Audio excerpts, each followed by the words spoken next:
네, 안녕하세요. 트레이딩룸의 카도입니다. 요즘 좀 너무 많이 내려왔어요. 그러니까 최근 1년 동안 거의 30% 정도 빠진 상태고요. 고점 대비하면은 거의 뭐 40% 50% 정도 빠진 상태예요. 그런데 우리 과거로 돌아가 보자면 저 요맘때를 기억하실 거예요. 요맘때 요 상승장. 사실 이때는 저희가 대회 기간이어서 좀 매매를 열심히 했을 구간인데, 요런 상승장이 왔을 때 여러분들이 어떻게 매매해야 되는지 이런 거 좀 궁금하실 것 같아요. 그래서 좀 간단하게 좀 짚어드리고자, 그리고 동시에 많은 분들이 저랑 포모님이 실전투자대회 입상자들에 대한 매매 내역을 좀 복기를 하다 보니까 네 매매 내역 어땠냐라고 질문 주시는 분들이 많아요. 사실 대회 매매 내역은 일반적인 평상시 자기 매매 내역이랑 좀 많이 다를 거예요. 특히 저 같은 경우는 좀 심한데, 이때 매매 내역들을 제가 한번 다시 뜯어봤어요. 근데 와, 진짜 욕심에 찌들어가지고 아주 눈에 욕심이 그득그득 해가지고 진짜 눈 돌아서 매매했더라고요. 그래서 그때 매매 내역들을 한번 좀 살펴볼 건데요.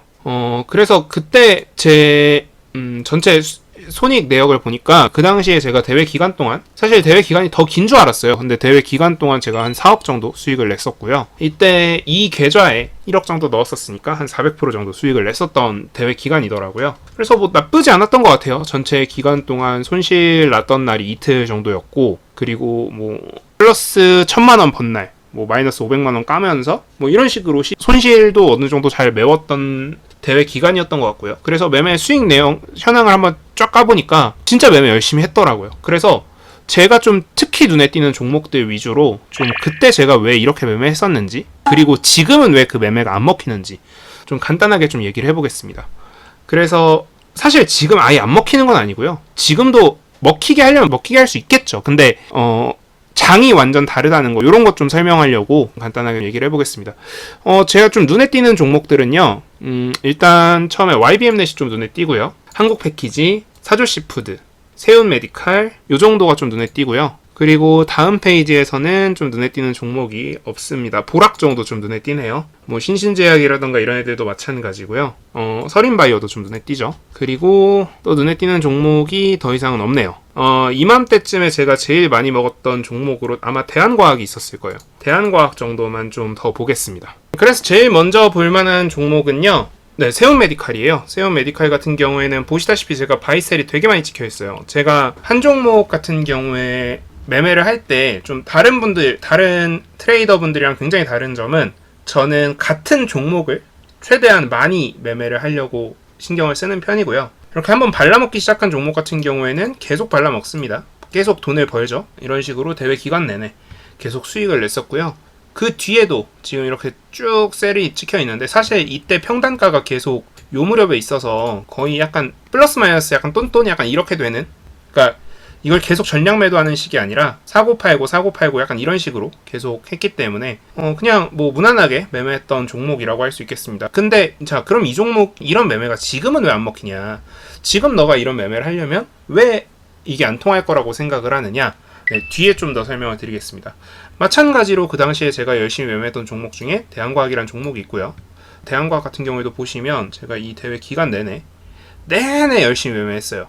그래서 뭐 보시다시피 뭐 몇천만 원씩 막 이렇게 수익을 냈었는데, 요 고점 찍었을 때 만약에 팔았다면 제가 거의 6억 7억 벌었겠죠. 근데 그렇게까지 제가 발라먹지 못했고, 다른 계좌로는 조금 수익이 났었는데 그러진 못했었고요. 그리고 서린바이오 같은 경우에는 뒤에 이렇게 큰 양봉이 있었음에도 불구하고 제가 앞에서 이렇게 매매에 욕심 부리다가 손실을 좀 크게 봤던 종목이에요. 자, 그러면 이것도 지금 너가 만약에 매매한다 그러면 돈을 못 벌 것 같느냐?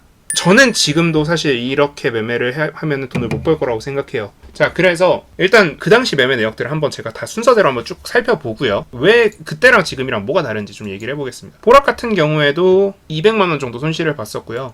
짧은 슈팅들 다 보이죠? 그리고 사조씨푸드 같은 경우에서도 이때 원전폐수 방류 관련된 이슈로 그랬었고요. 쭉 수익을 내다가 마지막에 좀 토해냈었고, 그리고 또 마지막에 또 한 번 더 벌어서 결국 이 종목 같은 경우에 거의 똔똔? 약간 이렇게 됐던 종목이었던 것으로 기억합니다.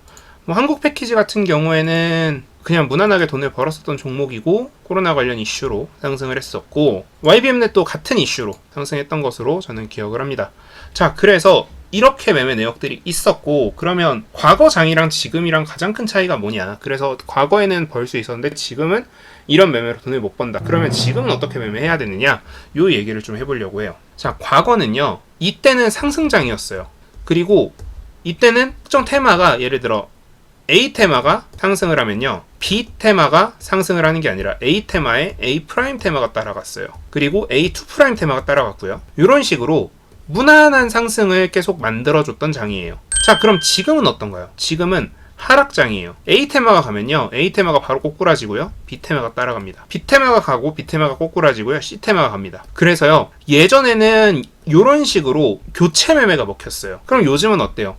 요즘은 얘를 따라갔으면 얘가 아닌 다른 테마를 찾아야 돼요. 예를 들어서 YTN이 같다라고 생각을 해볼게요. YTN 뒤에요, IMBC 같은 경우에는 좀 따라가주는 경향이 있는데 한국경제TV 같은 경우에는 어땠어요? 얘가 30%가 가면요, 예전에는 얘가 25% 가고요, 얘가 20% 갔어요. 근데 요즘은 어때요? 얘가 30% 가면요, 얘는 10%를 못 가요. 10% 정도 가면은 다행이다. 약간 이런 느낌이에요. 그래서 요즘은 A 테마, A 프라임 테마, A2 프라임 테마 이런 식으로 도는 그 상승의 사이클이 굉장히 약해졌어요. 그래서 우리가 매매할 때 어떻다? 좀 많이 힘들어졌다. 그래서 옛날에는 하나 발라먹으면 다음 거 발라먹기가 너무 쉬웠어요. 예를 들어서 제가 이때 코로나 관련주들을 연달아서 발라먹었던 것처럼. 자, 그럼 지금은 너가 이런 매매를 못한다라고 하면 어떤 식으로 매매하냐? 저는 요즘은 A 테마를 타고 나서 이 종목을 매도하고 나면요, B 테마가 될 만한 가능성 있는 종목에 분산해서 들어갑니다. 자, 그래서요, 수익률이 낮아져요. 자, 무슨 뜻이냐? 예를 들어서 A 테마, A 프라임, A2 프라임으로 간다라고 하면요, 후보군이 딱 두 개밖에 없어요. 그래서 여기랑 여기에 분할해서 들어가 있으면 얘랑 얘가 빠르게 움직여줍니다. 그리고 1, 2, 3 바로바로 움직여줘요. 근데 요즘은 어떠냐면요, A 테마, B 테마, C 테마, D 테마, E 테마가 있습니다. A 테마가 움직였어요. 다음에 일단 4개로 분할을 해야 돼요. 그리고요, 그 다음에 B가 따라갈지 C가 따라갈지 D가 따라갈지 E가 따라갈지 몰라요. 뭐가 따라갈지 모르기 때문에 우리가 순서대로 베팅하기가 되게 힘듭니다. 그래서 분할해서 투자를 해놨다가 얘가 갔네, 얘 지우고, 얘가 갔네, 얘 지우고, 얘가 갔네, 얘가 이런 식으로 가야 돼요. 그래서 우리가 시간적인 여유가 더 없어졌어요. 너무 시간 텀이 길어져 버린 거예요. 그래서 우리가 다른 종목에서 매매하고 이럴 정도의 시간이 되게 줄어들었어요. 그래서 요즘은 이런 식의 과거에 있었던 상승장식 매매가 안 먹혀요. 자, 그러면 너 왜 이거 가져왔냐? 딱 2가지 이유가 있습니다. 첫 번째, 일단 여러분들한테 제가 그동안 너무 하락장에 맞는 종목들, 하락장에 맞는 매매법들만 설명드렸어요. 왜? 지금은 하락장에 있던 실전 투자 대회였기 때문에. 그런데 우리는 이제 상승장이 언제 올지 모르겠지만 상승장이 오는 것도 슬슬 준비해야 돼요. 왜? 하락장이 너무 오래 왔거든. 자, 그래서 상승장에 맞는 매매법에 대해서도 제가 언급을 해드릴 필요가 있다라고 판단을 했고요. 두 번째로 궁금해 하시더라고요. 너 그때 어떻게 매매해서 우승했냐? 자, 여러분들의 궁금증은 제가 이런 식으로 본의 아니게 해결해드렸는데, 사실 제가 여러분들의 모든 궁금증을 해결해드릴 수는 없어요. 근데 제가 이 상승장에 대한 얘기를 좀 해보고 싶어서 얘기를 하려고 준비를 하다 보니까 이렇게 본의 아니게 이렇게 됐고요.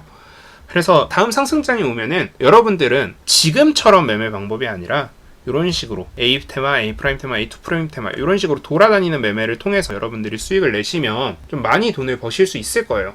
그래서 제가 항상 드리는 말씀이죠. 하락장에서는 목숨만 붙여놓자. 하락장에서는 계좌만 살려놓자. 네, 제가 항상 드리는 말씀 기억해 주시면서 여러분들 천천히 매매해 보시면은 아마 여러분들 계좌가 천천히 살찌는 걸 보실 수 있을 거예요. 그리고 21년, 그러니까 21년도에도 많이 빠졌었죠. 제 기억에는 요 구간이었던 것 같은데, 요 구간에서 계좌 하나를 공개했던 거 기억하실 거예요. 거의 100% 정도, 5억 정도 수익 났던 계좌를 공개했었는데, 하락장에서도 그 매매가 아예 안 먹히는 건 아니에요. 그런 순환 매매가. 하락장에서도 이런 순환 매매가 먹히는 구간이 있는데, 그 부분에 대해서는 제가 다음에 한번 말씀을 드릴게요. 자, 그러면 좀 간단 정리를 해볼게요. 자, 상승장에서 먹히는 매매 방법과 하락장에서 먹히는 매매 방법이 조금 다른데, 제가 상승장에서 먹히는 매매 방법에 대해서는 그동안 언급드린 적이 없어요. 왜? 제가 유튜브를 시작한 내내 하락장이었거든요. 자, 그러면 여러분들은 지금 하락장에 기반한 매매 방법을 알고 있고, 앞으로 상승장이 오면 상승장에 기반한 매매 방법들을 좀 깨우치셔야 될 것 같고요. 그리고 상승장에 맞는 매매 방법도 하락장에 먹히는 구간이 있고, 그럴 때는 상승장 매매 방법에 대해서 정확히 알고 있는 사람도 돈을 벌 수 있다 라고 얘기를 드리면서 오늘 영상 마무리하도록 하겠습니다. 네, 오늘 영상 제가 짧게 준비하려고 했는데 좀 영상이 길어졌어요. 그래서 네, 편집자분이 고생하시겠지만 네, 화이팅입니다. 여러분들 상승장에서는 이렇게 매매하면 되고요. 하락장에서는 지금 하시는 것처럼 존버 매매, 그러니까 보유한 종목을 계속 끝까지 들고 가는 그 존버 말고 우리 목숨만 붙여놓자라는 살아있자라는 뉘앙스의 매매로 우리 오래 좀 살아남자고요. 네, 감사합니다. 지금까지 트레이딩룸의 카도였습니다. 오늘 영상 도움되셨다면 구독, 좋아요, 알람 설정 부탁드립니다. 감사합니다.